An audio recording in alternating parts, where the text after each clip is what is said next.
Happy Wednesday and welcome back to another exciting episode of the Rocketeer Minute, where each and every day, Monday through Friday, we talk about 1 minute of the greatest adventure movie that Walt Disney's ever made, the 1991 Joe Johnston directed feature, The Rocketeer. I'm one of your hosts, Jim O'Kane of TVDads.com. And I'm Hal Bryan, an airplane nerd from the Experimental Aircraft Association here in Oshkosh, Wisconsin. And Jim, I hear the music. You're listening to a special Billy Campbell episode on the Rocketeer Minute. Ladies and gentlemen, Billy Campbell. Well, thank you for that, boys. That's music that's close to my heart. I'm Billy Campbell, head of the acting department in the feature film known as The Rocketeer, and pleased to be here again with Hal and Jim. Here we are on the would-be directors, or the additional features that were never included on the Blu-ray edition. That's right. So. We are making additional features right here. Right now.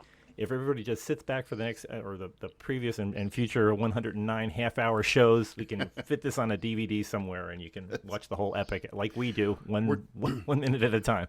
We're going to have to burn our own. Yes. And just make a new little label, and it says, 50 hours of supplemental chatter. I think there's a couple of lawyers out in Anaheim that would disagree, but it's been really a lot of fun watching this movie frame by frame, and we're getting to learn a lot of things that we wouldn't notice at normal speed. So we're back with Cliff and Jenny walking down from Mrs. Pye's boarding house as Jenny is telling Cliff all about the role that she may be getting as the Saxon princess in a new feature of one of Neville Sinclair's movies, which we haven't talked really about Neville Sinclair other than the billboard back a couple of minutes ago. That's right. But dear old Jenny thinks she has that role. It's all ready to go, and she's even got a line, so she'll she's gonna get her SAG card punched here. It's exciting. And it's funny, this line is going to turn up several times in the movie, but this is the first time that we get to hear the "Oh, my prince, would that you drink of my lips as deeply." I love that line's going to have some meaning for our show, too, I believe, Jim. Yeah, we're gonna have some people saying that line really over again. Well, let's not spoil. No spoilers. We'll just leave that in the future, but we'll have some interesting people talking that one. So is this, Billy? You're the only one of us, as far as I know. I don't know Hal's background, but you're the only one that's dated actresses. Do you normally talk shop when you're dating an actress? I don't know how often that comes up. I think so. I mean, obviously, it's what you're both doing. It's your livelihood, in the best of times. And so, but I wouldn't say it's the overwhelming sort of topic of conversation. It wasn't with us, so yeah, yes and no. Okay, yes, and a bit, not as much as much as non-actors would think, but no, exactly. How much rehearsal time did you get with this when you were doing it? I mean, I'm assuming that you were running sides like the day before, and you say, okay, here's how the scenes. Did you block it out, or how? Yeah, I don't really remember a lot about that. I think we got together once and read through the script, sort of in a read-through situation around a big table, and other than that. I did a lot of work actually it was my first movie. I was very nervous, and I did a lot of work with an independent acting coach, teacher kind of thing. Okay. Who was did it help a lot? I mean, how? I think it helped a lot. It helped a lot just to be overly familiar with the material. But then again, I had a tendency, especially early on, to overthink things, and that is a fairly general tendency on the part of novice kind of actors, is to indicate things. I remember I always used to sort of think, if not in the forefront of my brain, at least in some part of it, that I needed to demonstrate to the audience, what the character's feeling at any given point in time. And the problem with that, of course, is that the audience knows what the character should be feeling. right? They've been there Yeah. from the beginning of the story. They know that the character should be feeling angry at this point or hurt at another, or whatever. You don't need to indicate it. In fact, it's called bad acting when you do. Well, you know, and it's funny because you said the audience has been there from the beginning, and if you're shooting a picture out of sequence, there may be moments where the audience knows far better than you do what that character should be thinking and feeling. Yeah. Well, that's the real trick to film acting is to chop it all up and keep track of it, regardless of the sort of non-sequential way in which it's shot. That's the real trick, you know, because if you don't keep track of it, then you could run into a scene with,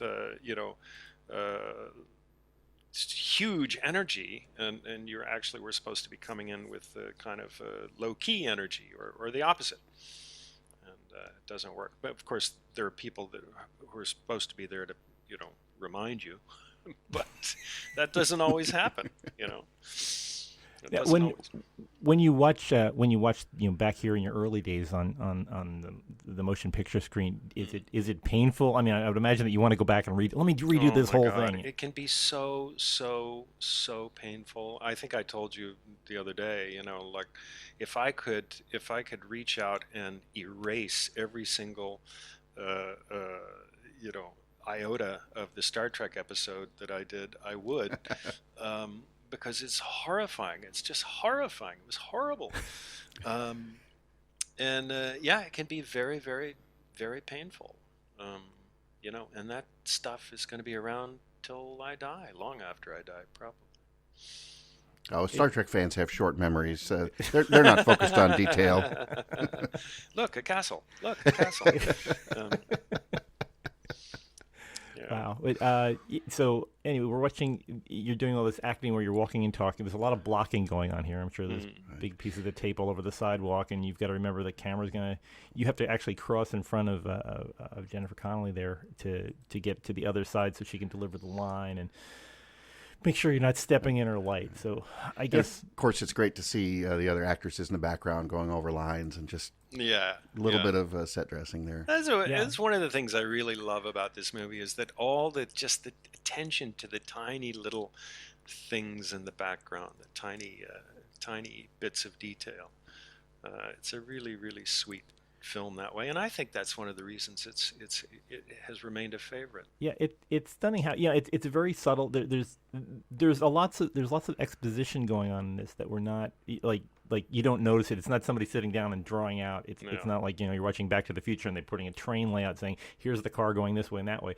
But this whole scene that we're watching here kind of establishes that Jenny's trying to become an actress and trying to get this part, and Cliff just survived a near fatal crash. He was shot at and all these other kind of things, but he doesn't want to bring it up because then it's just going to upset his girlfriend, and he downplays the whole thing, and it kind of gives you a great insight into both characters, and the obliviousness of Jenny going on with what death-defying things that Cliff is facing, and Cliff is still, this is kind of setting up Cliff for being the, I'm trying to figure another word for this, but the jerk for not being honest with her about how his day was and downplaying stuff. But it is a beautiful scene just from a writing point of view.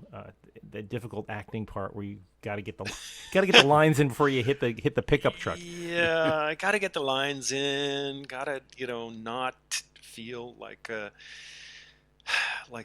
complete fake.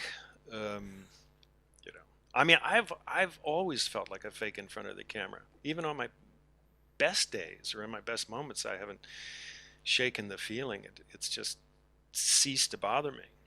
Yeah, but that's why they pay you to be there. That's the whole, this is a giant, it's like being in a high school musical. It's just the equipment's gotten bigger and you have to, act less so that you look good on a 60-foot screen. Well, that's true. And, as you go along, you sort of figure that out and you get more, I would say more comfortable, but in my case, I would say less uncomfortable with the whole thing.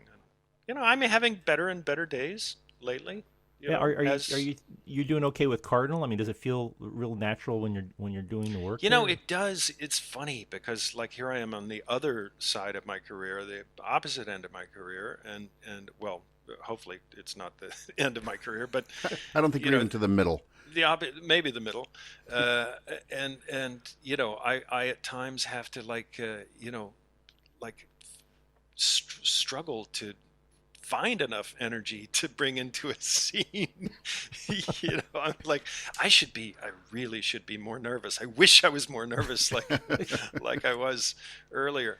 But you know, I think I'm having more and more of those days lately where, you know, it doesn't bother me as much as like a fine wine, I turn to vinegar. You get to be grizzled now, so that's good. Yeah, you know, for a long time, nobody would ever let me play like adult people. I was 30 when I did The Rocketeer. I was a grown up, but you know, I never got to play like a bona fide man. I don't know. I can't remember what the first role was, but it's fun now to be like grizzled. And I can remember when I first saw you on the 4400. My first thought was, well, that's awkward. This guy has the same name as Bill Campbell from The Rocketeer. And for the first, you know, few seconds, I didn't place you, and then it's, you know, let's go to IMDb, which, you know, we know how that can turn out. Yes, But exactly. let's look at this and see for sure. Wow, that's really him. When I saw a commercial for The Killing, I was like, I turned to my wife and I said, "You know who that is? That's, that must." We have to talk about that. Well, let's talk about it now. Or when you were doing The Killing, trying to get cast as Abe Lincoln must have been one of the. I mean, how did that come about? You know, it was I didn't do anything. I didn't do anything. It came to me, and the first thing I did when my manager said something about it, I guffawed. Lincoln? For Lincoln? I said, "Are you kidding me? I'm not Lincoln. I can't play Lincoln." And I just said, you know, please politely decline, because I love National Geographic and I would love to, you know, but I can't do that. You know, I wouldn't cast me as Lincoln if I was the producer. And then my manager came back and said, they really are kind of adamant. And I'm like, I get to go make a movie in Richmond, 60 minutes from my home in Virginia, and it's Civil War, which is a huge thing for me. I used to do reenactments and all that, and I was like, oh, okay, I guess I'll do it. And I had no time to think about it. I basically took the job about a week before I was supposed to be there. And it's a good thing I didn't have time to think about it, I think.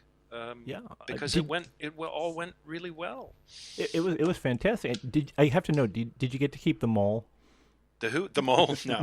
The mole was ruined at the end of each day. But the one thing I did do to try to make myself comfortable was because I was so, you know, it was so late in the game that I got the job, and I went down to Richmond, and the first day we were doing the makeup, and I was trying on the clothes and stuff, and then I looked in the mirror and I'm like, wow, this is not bad, actually. And you know, if I'd had enough time, if I'd had 6-8 weeks, something like that, I would have dropped like 35 pounds and it would have looked a lot better. But what I did do was I got dressed up, I got in makeup, and I told the folks, I'm like, look, I'm just going to go for a walk for a couple hours. So I went walking through downtown Richmond. I went to a pub, I had a sandwich and a couple of pints of Guinness as Lincoln. And Wow. it was hilarious. It was absolutely hilarious. People were doing double takes all over the place. And, what's his name had been there, Daniel Day-Lewis, recently, and done, you know, Lincoln for Spielberg. And Wow. so I kind of felt like an imposter, but it I actually think you're one of those all- guys on Hollywood Boulevard, you know, posing for pictures. And This another, we're going far from the Rocketeer, but Billy, I used to live in as you lived in Virginia. I lived in Winchester for a number of years. Did you really? Why? Yeah. I worked at Dulles Airport for an aerospace company, and Okay. Winchester was about the most affordable thing in the Washington area. But Sure, yeah, yeah. and of course, that's in the whole Blue Ridge area, the Shenandoah Valley, which is nonstop Civil War reenactors up and down. Oh yeah. And there was an anniversary up in Antietam, in Sharpsburg, Maryland, and for some reason the reason that they have this is there's a Society of Lincoln Reenactors, and they all came to town one day in Sharpsburg, Maryland. And when you were describing seeing Lincoln, imagine about 60 or 70 Lincolns wandering around, at the local Walmart. That's hilarious. It was, everywhere you go is Lincoln. So That's funny.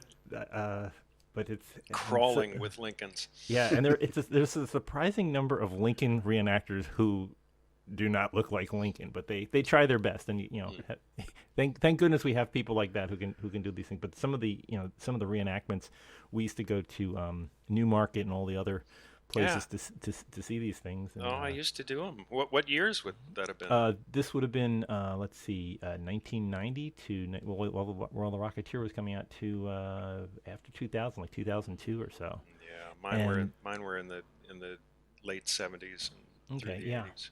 Yeah, but it's still, I'm sure it's still going on today. But I think if you live in Virginia, you basically have to relive the Civil War every day because there's some kind of thing going all summer long. You can go to cavalry charges and all kinds of stuff. Yeah. But It's all I ever thought about as a kid. Yeah. I was just going to say I've got family or had family that was in Virginia, but I think they left in the early 1700s. So it's been a little while since. I wouldn't remember them. They missed the reenactor. I always wondered if there's up your way if there were Jefferson reenactors somewhere because up by Monticello and all that. I've never seen a Jefferson reenactor. So Well, there was a fantastic Jefferson reenactor, and he was actually directly related to Jefferson. Really? Yeah, lived over in Keswick, Virginia, and his last name was Coles. We were tangentially, sort of distantly related to the Coleses over in Keswick, and he did a one-man show about Jefferson. He had red hair like Jefferson. I mean, he was directly. He might have been the spitting image of Jefferson. A night with TJ. Wow. He was an interesting fellow. The thing I remember about the Jefferson at the Monticello gift shop up there was that they tried whenever they could, if they were paying you back in cash, the change always came in nickels and $2 bills. Because those were the Jefferson money things. Yeah. So, wow. Well, anyway, that's far away from the Rocketeer. We have digressed. Yes, a bit, but not for the first or last time. Yeah, an interesting side note. So we're watching Jenny and Cliff talk about how what they're going to go see for the movies, and they're discussing the different films that were coming out in October of 1938. By the way, there was and of course I just lost my thing on this, but there was a movie coming out about Texans that was it's just a couple of westerns to go see, but Jenny and Cliff are going to argue between going to see a Cagney movie or going to see Neville Sinclair, who apparently is an Errol Flynn type, and he's constantly talking about walking poodles in the park and stuff. Which I think when we were watching the screen test of this, a variation of this discussion came up that you worked on. It's obviously reworked, but that seems to be getting the back and forth with you in the car. So this might be one of the earliest versions of stuff that of lines that had come out of your mouth when you were doing the Rocketeer in the screen test. And the changes have been great, but it seems to hold up. We're getting the idea that there is a famous actor that's going to be doing a movie about getting shot down behind enemy lines and bringing in planes and stuff. So, well, and we've seen the billboard briefly during the GB flying scene. That's right. That incredibly sturdy billboard for a very sturdy, very very high tech with the Jenny with the moving prop, and Neville Sinclair and whoever the actress there is supposed to be. Yeah, and obviously he didn't read the sign when he was flying by, so I guess the oil was in the way. So. And this movie they're talking about going to see, Wings of Honor, must be a direct nod to Errol Flynn, who was in Dawn Patrol. Right. I read this, the second Dawn Patrol, also in 1938. But what's funny about that is that, obviously the billboard shows the leading man and the leading lady earlier on. But unless I am completely misremembering, I don't think there's a woman in the Dawn Patrol. No, it's not that I can Errol think Flynn of. and Basil Rathbone and David Niven all just sort of chewing up the think scenery that's and right. arguing about who's going to fly which mission Dawn and do all Patrol. that I stuff. haven't thought of that in ages. I had a stepfather who had a little, when I was a very, very young boy, had a little 8mm film projector. Oh, wow. And he had a couple of, or a few films, one of which I watched over and over again was Bela Lugosi in Dracula. Oh, Of course, sure. it was silent. But another was Dawn Patrol. Wow. And I used to just watch them all the time. As one of the great flying movies. They reused some footage from the 1930 version, but one of those big epics where you assemble all these airplanes and make a big production out of it. Yeah, kind of like the plot of Great Waldo Pepper, which we come across a couple of times Right. in our little podcast here. Yeah, absolutely. Ah, wow. Well, I think we've gone completely around the horn about it. We go with this one movie, but that's what it's like here at the Rocketeer Minute. We get to chat about a lot of things. But Billy, we're gonna see you again. We have to let you continue working on films and things like that, and traveling hither and yon. But we will have you back we won't even say how often this is going to be, but sometime in the near future you're going to be back with us. Are we at the end of this one already? That's crazy. Are we? Let me see. You're pretty close. Oh well, yeah, we can chat some more though. There's lots of things we can go on about this. Although I do wish, Billy, you would tell us to scram, because it's another one of those great little stories. Yeah, we better scram if we're going to catch this Cagney movie. Scram. Yeah, Scram, boys. Yeah, he hangs one of my kisser, you let him waltz. Exactly. Oh, don't stop.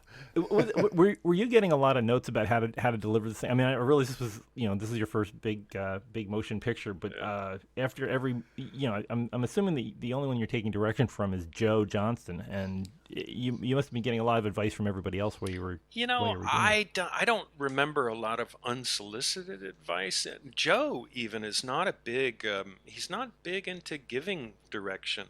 He just kind of lets you go. He doesn't really say anything unless he figures something is completely out of whack. But, I asked a lot of advice. I solicited a lot of advice from Alan and other people. I have no, particular embarrassment about asking people what they think about what I'm doing, because I often think it's not very good. So, I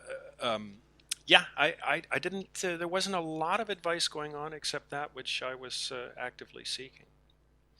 Wow. Well, it comes. I mean, it comes across as a very natural thing, even with these awkward things that you have to say.